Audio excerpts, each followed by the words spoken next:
Bonjour à tous. Bonjour.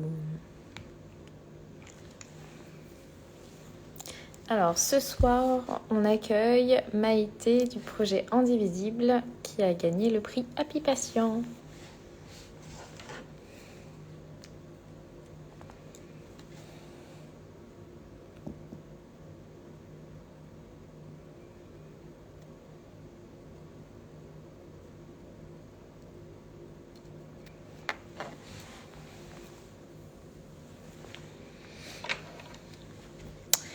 Bonjour, bonjour.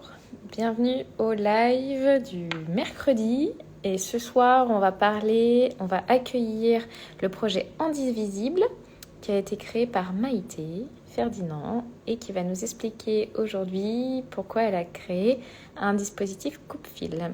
Alors, je ne sais pas si tu es là, Maïté, mais si tu es là, n'hésite pas à me l'indiquer pour qu'on puisse démarrer le live. Hello, hello, salut à tous.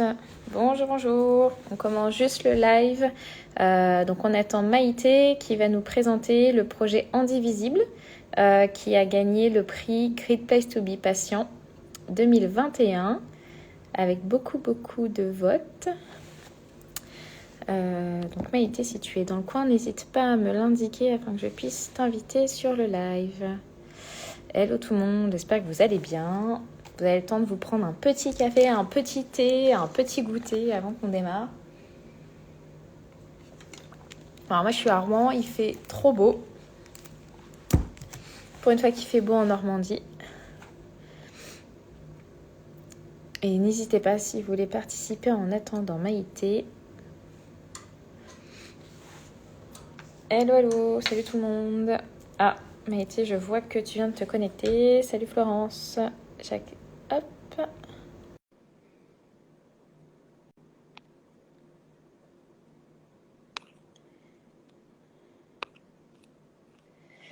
Alors, Indivisible, hop. Oui, magnifique soleil également en Bretagne. Ah, c'est cool. Franchement, il a fait trop beau. On a mangé en terrasse. C'était super sympa. Salut Maïté. Bonjour, bonjour à tous. Est-ce que tu m'entends bien? Oui, j'entends bien, merci. Génial. Alors, je suis ravie de t'accueillir. Donc, tu es la gagnante du Great Place to Be 2020 et tu es surtout la fondatrice d'Indivisible. Alors, C'est ça. Indivisible, si je dois le dire en 2 mots, et tu m'arrêtes si j'ai tort, un couple pour les maladies invisibles. C'est un coupe-fil pour en fait tous les handicaps, mais c'est vrai que essentiellement, il a été pensé pour les handicaps invisibles. Est-ce que tu peux nous en dire un peu plus à quoi ça sert ou est-ce que c'est... Enfin, voilà. Qu'est-ce qui t'a donné l'idée, te présenter? Moi, j'ai envie de tout savoir. Eh bien, donc, je suis Maïté Ferdinand, je suis auboise et j'ai décidé de créer cette solution parce que je suis moi-même concernée par le handicap invisible. D'accord? J'ai une maladie auto-immune et j'ai subi une opération de la colonne vertébrale en 2010. D'accord? Et c'est vrai que quand on m'a remis ma carte MDPH, ma carte prioritaire, la première réaction, ça a été ah super, enfin, je vais pouvoir être soulagée sur le passage dans les files d'attente. Et puis la première fois que je me suis présentée dans une file d'attente avec ma carte, je me suis trouvée un petit peu toute bête. D'accord? Je me suis dit bon, c'est bien d'avoir cette carte, mais comment ça marche? Il n'y avait pas de mode d'emploi. Et je me suis trouvée derrière cette file d'attente où il y avait, je sais pas, 5, 6 personnes devant moi. Et je me suis dit, mais attends, il va falloir que je demande à tout le monde de pouvoir passer, de dire que je suis handicapée et de justifier. Donc j'ai tenté.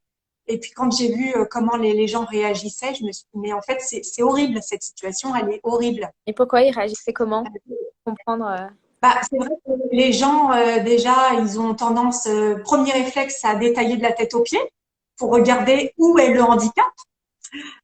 On sent bien qu'il y a une recherche en se disant, attends, elle doit avoir un membre en moins, elle a une canne, elle a quelque chose. Mais voilà, on voit le regard interrogateur. Et puis après, ben, il y en a certains qui se sont permis de demander pourquoi je demandais le passage prioritaire, et pourquoi j'avais une carte. Donc bon, on n'est quand même pas là pour justifier notre état de santé. Et puis il y a ceux qui veulent pas laisser passer parce que ils disent que moi aussi j'ai mal quelque part. Donc moi aussi à ce moment-là, je peux passer devant tout le monde. J'ai tenté 2 fois. Et puis au bout d'un moment, j'ai dit à mon mari, je dis non, c'est fini, je n'utilise plus ma carte parce que c'est une situation qui était vraiment insupportable pour moi. Je supportais pas ce regard pesant et ces remarques. Donc j'ai décidé de ne plus sortir ma carte. D'accord. Et malgré la douleur et malgré la situation, je faisais la queue comme tout le monde, que ça soit au supermarché ou n'importe où. En fait, je demandais jamais ma place. Et un jour, vraiment, en discutant avec une amie qui a des soucis de santé, je savais pas qu'elle avait une carte. Elle me dit, mais tu sais, moi aussi, j'ai une carte prioritaire et je ne la sors jamais. Et c'est là que ça a été vraiment le déclic en me disant, mais en fait, on est combien dans cette situation? C'est ce jour-là vraiment que j'ai pris conscience, que j'ai commencé à chercher un petit peu et de me dire, mais on est vraiment très nombreux dans cette situation. Ah oui. Non, mais c'est vrai, je me suis jamais posé la question de ta carte prioritaire, à qui tu la montres et est-ce que c'est à toi de demander après personne de passer, quoi. En fait, je pense, alors je sais pas s'il y a d'autres solutions, mais pour moi, en fait, j'ai trouvé 2 solutions. Soit c'est ça. Soit tu quémandes ta place à toutes les personnes qui sont devant toi, donc 5, 6 fois, hein, parfois même plus.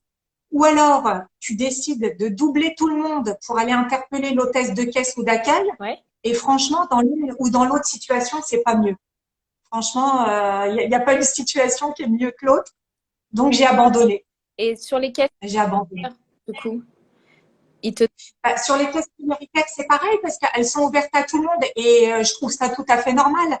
L'hôtesse, elle peut pas attendre qu'il y ait une personne en situation de handicap qui se présente. Donc, je trouve ça normal que cette file prioritaire, elle soit ouverte à tout le monde. Par contre, c'est vrai que les personnes valides qui s'engagent, c'est quand même bien indiqué en haut que c'est une caisse qui est prioritaire. Elles savent qu'à tout moment, elles sont susceptibles de laisser la place à une personne prioritaire. Et pour autant, quand on leur demande le passage, ça râle, ça souffle, ça fait des remarques. Et vraiment, ensuite, je vais expliquer un petit peu le développement de Dantivisible, mais j'ai des commerçants qui m'ont dit qu'ils avaient du personnel qui refusait catégoriquement de travailler sur les caisses prioritaires tellement c'est conflictuel. Ouais, c'est fou. Ah non, mais alors là, tu m'apprends... Je découvre un monde, hein. Franchement, Et c'est pour ça qu'en fait, quand je vois des gérants de magasins et que je leur parle de ma solution, il y en a beaucoup qui me disent, oh, mais vous savez, on n'a pas tant de personnes que ça prioritaires qui passent sur les caisses. Ben oui, puisqu'elles ne s'identifient pas. En fait, on n'a aucune notion du nombre de personnes qui ont une carte et qui ne la sortent pas. ouais. Donc, c'est ça tout le problème. J'ai été contactée par de nombreuses associations de maladies souvent invisibles et qui me disent, mais c'est exactement notre problématique. On ne sort plus notre carte parce que les situations sont trop gênantes, en fait. C'est même parfois, c'est même dégradant. Ah ouais, ouais. Et donc, raconte-nous ce que tu as fait avec Indivisible, alors. Alors, donc vraiment, la solution, c'était de trouver un système qui permettrait non pas de quémander sa place, du coup, mais de se signaler directement auprès du professionnel tout en restant à sa place. D'accord. Donc voilà, c'est vraiment comme ça qu'est né Indivisible, c'est trouver la solution pour se signaler directement auprès du professionnel. Donc la solution, c'est un émetteur et un récepteur. D'accord. L'émetteur, c'est un émetteur propre avec une application smartphone. Ok. Donc la personne en situation de handicap qui a une carte prioritaire ou invalidité, elle va télécharger en fait son application. Elle va y mettre ses données personnelles. Donc tout ça, c'est bien sécurisé, hein, puisque il y a tout un travail de RGPD qui est en place avec des serveurs qui sont agréés données de santé parce que à partir du moment où on sait que la personne elle a un handicap, donc c'est considéré comme données de santé. Donc l'application est vraiment protégée, il n'y a aucun souci. On va demander un justificatif de la carte MDPH pour bien prouver que la personne elle est bien en situation de handicap. D'accord. Une copie également de la pièce d'identité pour éviter que voilà, il y ait des petits plaisantins qui s'amusent à télécharger l'application. Et ensuite, on va valider l'application. Et une fois que l'application est validée, la personne va pouvoir utiliser son application dans tous les lieux qui vont être équipés du récepteur. D'accord. Pour les personnes qui n'auraient pas de smartphone parce que le handicap ne le permet pas, ou alors parce que c'est une personne âgée qui n'a pas d'internet sur son téléphone, donc qui ne peut pas avoir d'appli, il y aura possibilité d'avoir une télécommande pour utiliser Indivisible. D'accord. Ok. Et donc, le récepteur, c'est un boîtier électronique qui va émettre un signal sonore et lumineux. Et ce boîtier va être positionné sur le point caisse ou accueil près du professionnel. D'accord. Donc, la personne qui va s'engager dans une file d'attente, elle va rester à sa place. Elle va actionner son application ou sa télécommande. Ça va émettre le signal sonore et lumineux au professionnel. Comme ça, voilà, le professionnel sait qu'il y a une personne qui a demandé un accès prioritaire. D'accord. Donc, à partir de là, le professionnel va chercher dans la file d'attente qui a cherché à se signaler. La personne lui fait un petit signe discret tout en restant à sa place. Et elle va attendre, en fait, que le professionnel l'invite à passer en priorité après avoir demandé, bien entendu, s'il n'y a pas d'autres personnes prioritaires dans la file d'attente ou des femmes enceintes pour éviter de nouveau un conflit si d'autres personnes ne se sont pas signalées. D'accord. Ok. Et donc, est-ce que sur l'application, on peut trouver l'ensemble des points de vente qui ont accepté de travailler? Voilà, c'est ça. Donc, il y aura une cartographie au niveau de la France avec tous les points qui sont équipés. Si la personne renseigne bien en fait sa localisation, elle recevra peut-être une fois par semaine, une fois par 15 jours, on n'a pas encore déterminé les lieux qui ont été équipés autour de chez elle. D'accord. Hein, c'est des choses qui vont venir au fur et à mesure du développement de l'appli. Pour l'instant, on va vraiment développer l'appli pour se signaler et au fur et à mesure, on va mettre des fonctionnalités dans l'application au fur et à mesure du développement, en fait. D'accord. Et donc, tu en es où dans le projet? Ça fait combien de temps que tu travailles dessus? Ah. Oui, c'est bon, je t'ai récupéré. Je Me t'ai revoilà, demandé depuis combien de temps, me revoilà. où est-ce que tu en étais dans le projet et depuis combien de temps tu travaillais dessus? Alors, j'ai commencé à travailler sur le projet, sur un malentendu, on va dire. J'avais demandé j'avais commencé à faire des recherches pour les dépôts de brevets. Et la personne que j'avais rencontrée quelques semaines après, elle me contacte en me disant Madame Ferdinand, vous devriez aller sur Saint-Dizier, donc c'est pas très très loin de chez moi, c'est dans le département à côté. Il y a un événement, ça s'appelle la Start-up est dans le pré. Je pense que ça pourrait vous intéresser pour votre projet. Bon, bah j'ai dit bon, pourquoi pas. Et j'y suis allée. En fait, c'était un concours, mais il s'était bien gardé de me dire que c'était un concours. Je pense que d'ailleurs, si j'avais su, j'y serais pas allée. Mais bon, voilà, comme il n'y a pas de hasard, j'y suis allée. J'ai été lauréate et vraiment, voilà, c'est ça qui m'a mis un petit peu un coup de pied aux fesses en me disant, bah ouais, en fait, ta solution, elle est utile. Il y a des gens que ça intéresse. Et c'est vraiment ça qui m'a dit, bon, allez, je me lance et je vais développer la solution. Donc ça, c'était en septembre 2018. D'accord. Donc, il y a 3. Donc après 2019, en fait, ça a été un petit peu la transition. J'ai cherché un petit peu comment j'allais développer la solution, avec qui je devais travailler. Il y a eu beaucoup de questionnements autour du projet. Et puis vraiment, depuis 2020, je me suis lancée pour tout le développement. Donc au fur et à mesure, il y a eu le site Internet qui a été créé, les partenaires qui ont commencé à travailler sur le développement. Donc vraiment, depuis l'année dernière, ça a été le gros développement, on va dire. De novembre 2020 jusqu'à mai 2021, il y a eu une période de test dans le département de l'Aube, dans mon département. D'accord. Il y a eu 18 prototypes qui ont été mis en place dans 18 structures différentes, puisque j'insiste vraiment sur la solution. Souvent, quand on parle de handicap, on pense au fauteuil roulant, parce que le pictogramme, en même temps, il est fait comme ça. C'est vrai. Et de même manière, quand on parle de file d'attente prioritaire, on pense toujours au supermarché. Sauf qu'en fait, voilà, comme je le disais tout à l'heure, le problème, on le rencontre vraiment partout, que ça soit dans la grande distribution, que ça soit à la poste, à la boulangerie, dans les administrations. Donc, en fait, les 18 structures que j'ai choisies, c'était vraiment un panel de structures complètement différentes. Il y a eu de la grande surface, il y a eu des commerces divers tels que Kiabi, Decathlon, pardon, Cultura, la Fnac. Après, on a eu une pharmacie, on a eu une boulangerie. Et la CPAM et la CAF ont participé au test aussi. Donc, c'était vraiment intéressant de montrer que le dispositif, il avait sa place dans tous les lieux qui accueillent du public. Top. OK. Donc, les tests se sont terminés. On est reparti sur une petite phase de développement parce que les tests ont montré aussi qu'il y avait quelques petites améliorations à faire, bien important, mais en tout cas qui méritaient d'être développées. Et puis, l'application va pas tarder à se terminer et à sortir sur les stores. Je croise les doigts d'ailleurs pour que ça se fasse très très prochainement. Et si tout va bien, un lancement dès le mois prochain et au plus tard au mois de novembre. D'accord, ok. Et donc un lancement, alors on a plusieurs questions. On a eu, est-ce que ça concerne uniquement des personnes qui ont la prise en charge handicap, enfin l'accès prioritaire? Oui, parce que la priorité, en fait, elle est vraiment que pour les personnes qui ont une carte remise par la MDPH, une carte priorité ou invalidité. Ok. Ensuite, on a une question. Est-ce qu'il y a d'autres départements que l'Aube, du coup, pour le lancement? Alors, pour le lancement, oui. L'Aube, c'était vraiment uniquement pour les tests. J'ai fait côté pratique autour de chez moi. Mais en tout cas, le lancement, il est prévu pour se faire le plus vite possible au niveau national. Donc, j'encourage en fait vraiment toutes les personnes qui sont concernées à commencer même à en parler à leur commerce, à leurs enseignes de supermarché. C'est ce qui s'est passé déjà. Il y a eu une grosse communication qui a été faite sur les réseaux sociaux dès septembre l'année dernière. D'accord, Et du coup, il y a déjà des commerces au niveau national qui m'ont contacté pour avoir des renseignements sur la solution. d'accord. Et il y en a d'autres qui ont été démarchés en fait par leur propre clientèle en disant vous devriez vous équiper de la solution indivisible. Donc voilà, je pense que c'est bien d'en faire parler et directement aussi des utilisateurs, des futurs utilisateurs.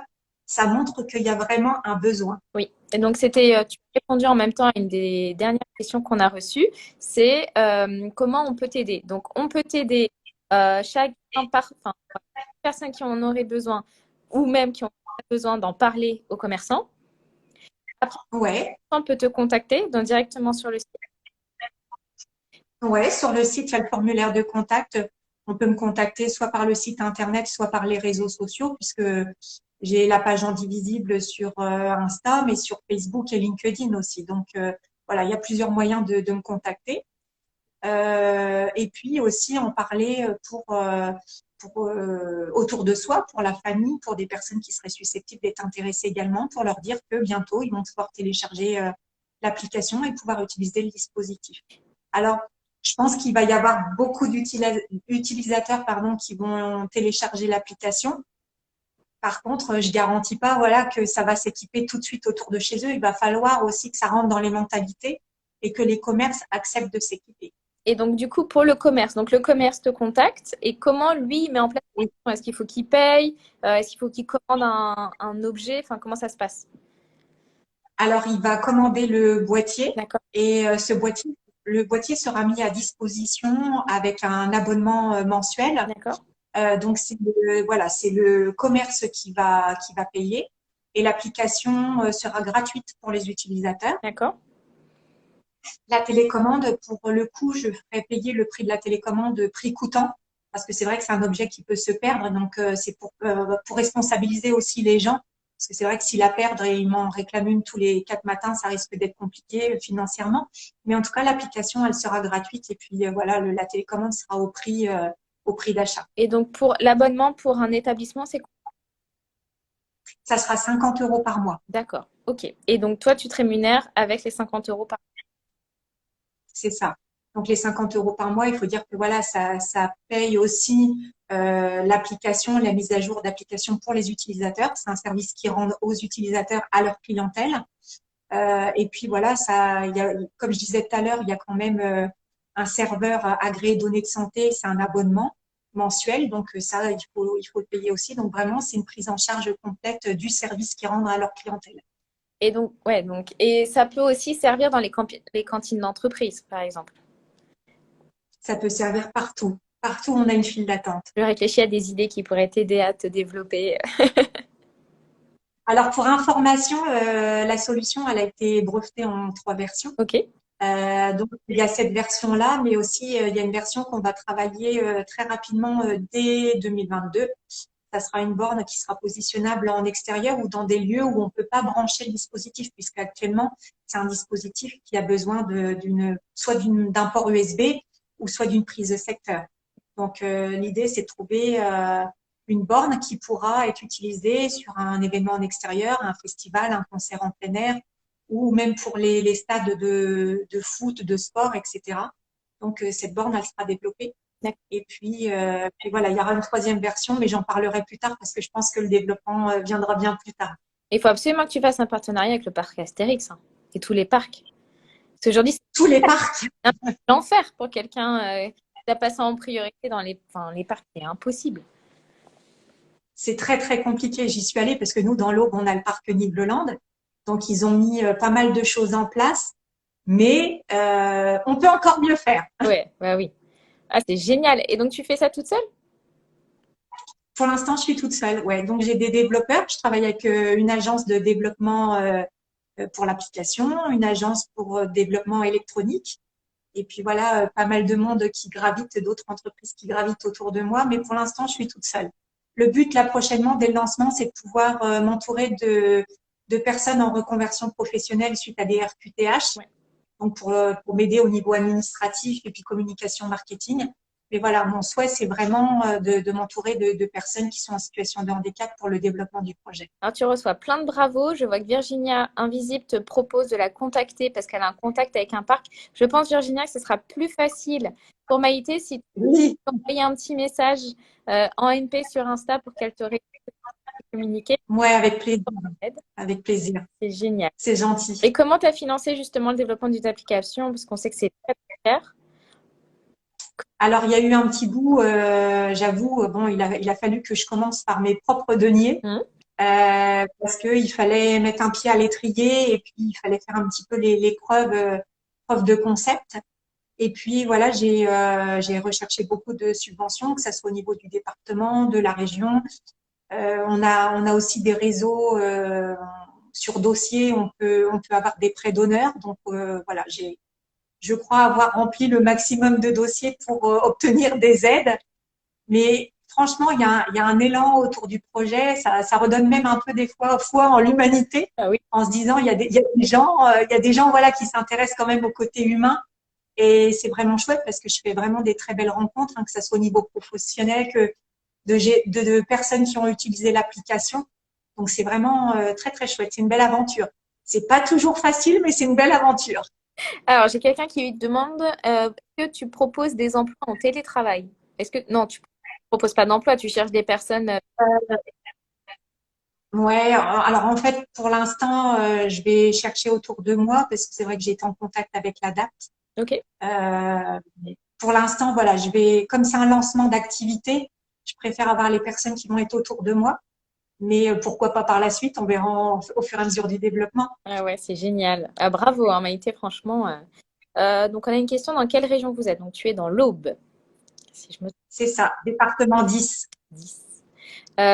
Ok, et qu'est-ce qui t'a donné envie de candidater pour Happy Patient? Alors, il faut que je dise comment ça s'est passé pour Happy Patient. C'est que c'est pas moi qui ai candidaté. Oh, C'est quelqu'un qui a soumis mon projet. c'est génial. Et je trouve ça excellent. Alors peut-être que la personne est derrière son téléphone, derrière l'appli.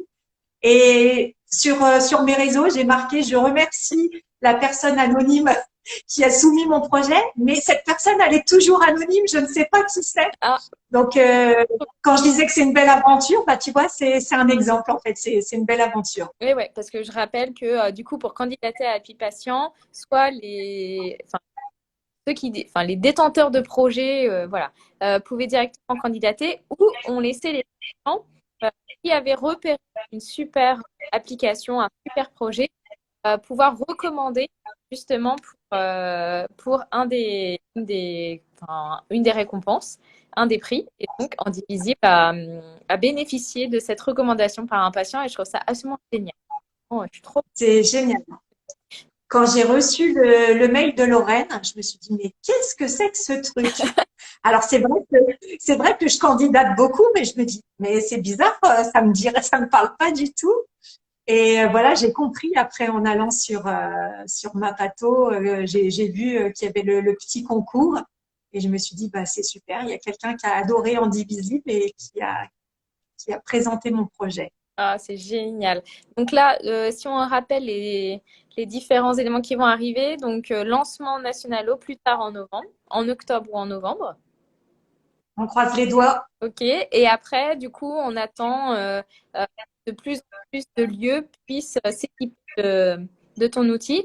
c'est ça. Est-ce que tu as une idée de à partir de combien d'abonnés peut être rentable et l'activité peut perdurer pour donner une information? On avait calculé par rapport au prévisionnel, il fallait un minimum de 1500 boîtiers, voilà, pour que l'activité elle commence à pouvoir vivre et voilà que je puisse embaucher aussi plus de monde, puisque l'intérêt c'est de pouvoir m'entourer de personnes, puisque aujourd'hui je me dis que c'est peut-être pas des personnes non plus qui pourront travailler à temps complet, ça sera peut-être des aménagements de poste avec des aménagements d'horaire aussi. Donc je souhaite créer le plus d'emplois possible avec ces personnes-là. Et voilà, il faut compter environ 1500 boîtiers. Donc, à partir de 1500 boîtiers, tu peux commencer à embaucher. Euh, Voilà. ok, bon, bah ça. Il faut que chacun se mobilise et en parle. Donc, si jamais autour de vous, vous connaissez des gérants de magasins, de parcs d'attractions, d'écoles, d'entreprises dans lesquelles attente et donc que le coupe-fil de Maïté puisse servir, bah, ça peut être génial et ça t'aiderait beaucoup. Donc, c'est bien de pouvoir se dire qu'on a autant d'ambassadeurs que de personnes qui ont besoin. C'est aussi ce qui fait C'est ça, Pathos. c'est chouette. C'est des personnes. Ça fait une belle communauté de personnes qui sont voilà qui sont aussi qui sont concernées, mais en même temps qui ont envie d'aider à faire bouger les choses. Je me suis mise sur Instagram depuis seulement septembre l'année dernière, ça fait un an, vraiment quand j'ai lancé le projet. Et je me rends compte que vraiment les gens ont envie de faire bouger les choses, associent aussi leurs forces pour faire bouger les choses. Et c'est vraiment chouette. Ça fait plaisir. Et tu faisais quoi comme emploi avant? Oh, moi j'ai eu plusieurs vies. J'ai fait du commercial, j'ai fait de l'administratif. On a même été famille d'accueil à la maison, donc c'est pour dire qu'on a fait pas mal de choses. Mais voilà, en fait, tu m'aurais dit il y a 5 ans, tu vas te lancer dans une aventure entrepreneuriale. Je t'aurais dit, mais jamais de la vie. Ça s'est fait vraiment au fur et à mesure du développement du produit. C'est vrai que moi, mon idée, c'était de créer une solution, mais j'avais jamais pensé, voilà, à me lancer dans une activité professionnelle telle que celle-ci. Et puis quand je vois l'engouement et puis les personnes qui m'envoient des messages pour me remercier, ceux qui ont déjà testé le dispositif aussi, parce que les bornes, je les ai retirées au mois de mai, et les gens qui m'envoient un message en me disant quand est-ce que vous remettez vos bornes? C'était vachement bien votre truc.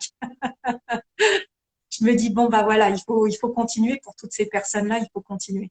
Et tu as un beau message d'espoir. Il y en a peu, hein. J'en rencontre très peu des patients qui sont devenus entrepreneurs parce que c'est pas facile. Enfin, là, on parle effectivement de toute la motivation, l'entraide, etc.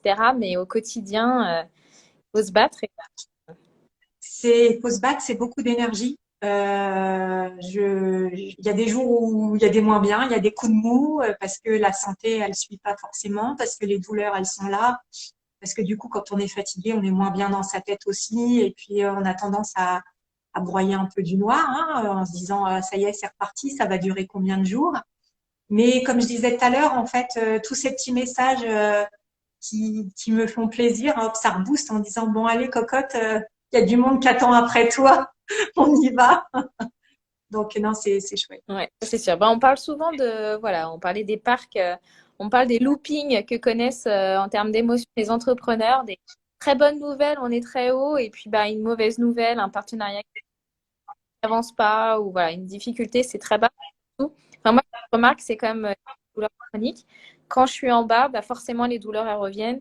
Et forcément, il faut une énergie supplémentaire, je pense, quand on est patient pour se redynamiser et relancer.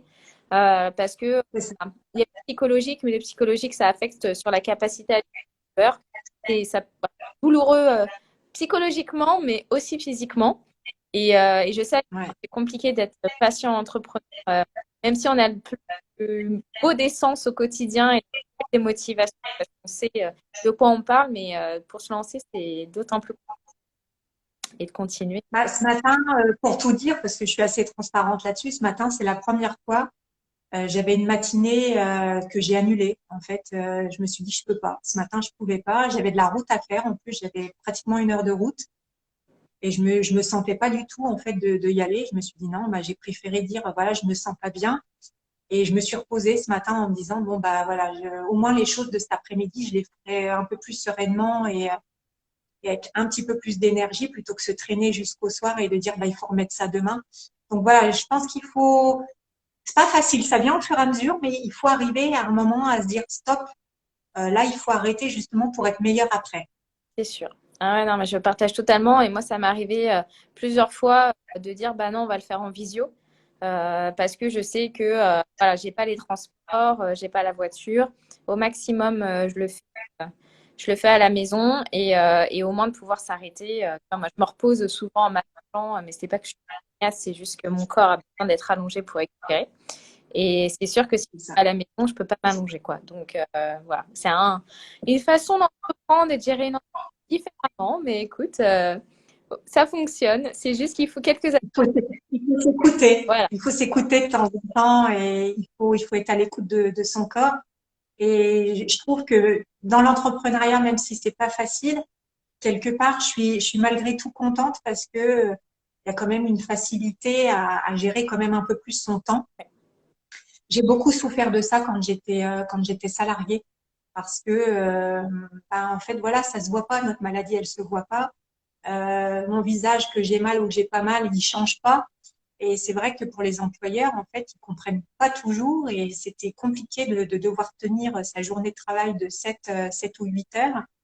Et quelque part, bon, il y a des avantages et des inconvénients dans l'entrepreneuriat, mais l'avantage, voilà, c'est de se dire, bon, bah, même si je travaille chez moi, bah, je peux me poser une petite heure, une petite demi-heure si besoin. Donc, il y a du pour et du contre. c'est ça. Mais c'est vrai, je te partage. Et, je serais ravie de t'envoyer mon livre, L'Only Patient, dans lequel j'explique ça justement. Et je dis que, en fait, quand on est patient, le fait d'être entrepreneur, bah, d'un côté, effectivement, il y a la précarité hein, économique, le stress de devoir gérer beaucoup de choses, l'argent, etc.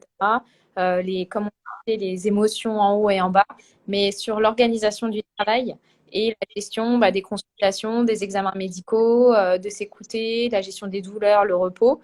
Enfin, moi, je le vis beaucoup mieux et je me dis comment je ferais demain si je devais repartir à un rythme à travailler 10 heures par jour, à reprendre les transports. Ce serait, je pense, un peu compliqué pour C'est une angoisse. Au-delà du physique, c'est une angoisse quand même. moi. Ouais, Ça peut être vite une angoisse et du coup, après, c'est le chien qui se mord la queue. C'est que plus on est angoissé, plus on est mal dans notre peau et plus on est mal dans notre peau, plus on a des douleurs et voilà, après, on s'en sort plus. ouais, c'est l'engrenage infernal.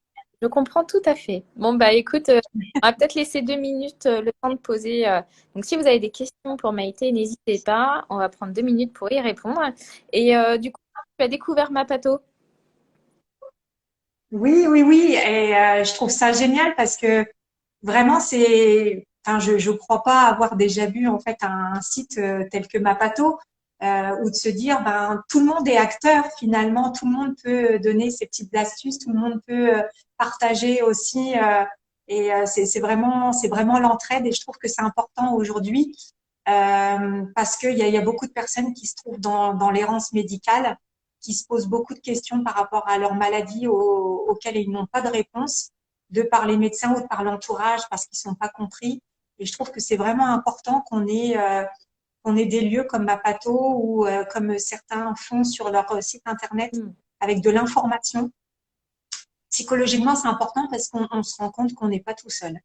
Et je crois que ça, c'est le plus important pour éviter de déprimer, c'est de se dire, ben, il y a toujours quelqu'un qui va pouvoir m'aider pour répondre à mes questions. Et puis, même si c'est pas tout de suite, quelqu'un qui va être bienveillant et qui va chercher la réponse pour accompagner la personne.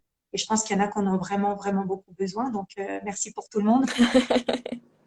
Ça m'émue beaucoup. Merci beaucoup, Maïté. Ça me touche. Oui, c'est vrai, je le pense vraiment. Hein, aujourd'hui, quand je vois sur Instagram vraiment la petite communauté que j'ai et je vois les posts passer, il y a des gens qui sont en souffrance physique, mais qui sont en souffrance morale aussi parce qu'ils ont l'impression que il y a que les médecins qui vont pouvoir les aider. Et quand ils vont voir leur médecin, finalement, ils n'ont pas les réponses à leurs questions. Et je trouve ça terrible. Pour l'avoir vécu, je trouve ça terrible. Et il y en a, malheureusement, ça dure beaucoup trop longtemps, cette errance médicale. Ouais, tout à fait. Bah, c'est exactement pour ça que j'ai créé Mapato, parce que je me sentais toute seule. Mais du coup, on n'est pas si seul. Il y en a 20 millions comme nous. Donc, si on s'y met, on va pouvoir faire bouger les lignes. Euh, C'est ce qu'il faut. C'est ce qu'il faut. Bah, écoute, je te remercie beaucoup, Mété. Donc, si on t'aider. On se connecte à ton Instagram, on regarde ton site internet. Dès que, enfin, ne pas hésiter à parler autour de nous à des personnes qui pourraient avoir besoin du coupe-fil pour les caisses prioritaires, de leur parler pour télécharger l'appli. Et sinon, directement avec les gérants ou les managers de boutique pour qu'on puisse leur en parler. Bah écoute, j'étais ravie de te rencontrer. Merci. Ben, moi aussi, je suis ravie. Merci de m'avoir invitée. Et puis, encore merci à la personne anonyme. Voilà, on la retrouvera peut-être. Alors, si la personne qui a recommandé en divisible pour le prix à vie patient peut faire une petite notification en dessous de ce post, en dessous de la vidéo, en disant c'est moi, voilà, on sera ravis de savoir qui c'est. Et merci. Elle aura un petit message personnalisé de remerciement. Voilà, ouais, on te dira avec grand plaisir. Bon, bah, merci pour votre attention. Et n'hésitez pas si vous avez des questions ou allez directement voir Maïté, voir son beau projet et la soutenir. Nous, on continue à découvrir tous les gagnants du prix Application au fur et à mesure. Bonne soirée Maïté, bon courage pour ton projet. Bonne soirée à tous. Merci Axel. Au revoir.